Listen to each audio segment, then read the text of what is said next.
Good evening. Members of the Stolen Generations in North Queensland have begun a class action seeking compensation for past injustices. They argue it's racially discriminatory to compensate other groups, but not Stolen Generation members.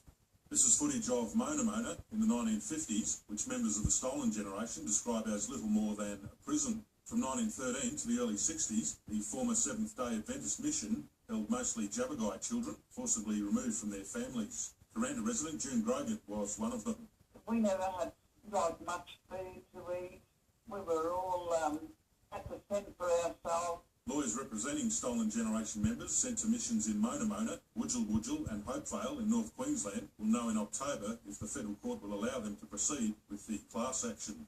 June Grogan's daughter, Glenys, from the Mona Mona Action Group, says it's unjust that non-Aboriginal people placed in state institutions were compensated under the state government's redress scheme, but not Aboriginal people in church-run institutions. It's been one big fight to get our get compensation for the people of Mona Mona, and I know that they were the only ones who were in a religious institution, and under the Forde Inquiry of 1998 and 1988 and I think 98 and 99, they were all their applications were put in and rejected because they were not part of a state-run institution, and yet despite it being an institution that took children from government fixes and set up under state sort of laws, I think it's horrifying the fact that they weren't compensated.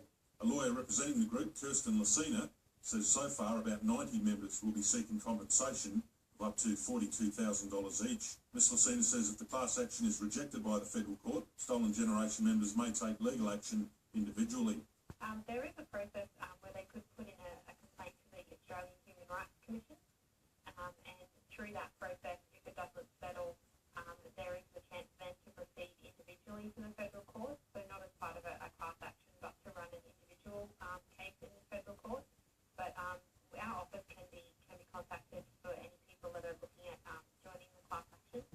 We're more than happy to take people's details and try and help them out. The Queensland Government is not commenting as the case is before the courts. David Little, NITV News, Brisbane.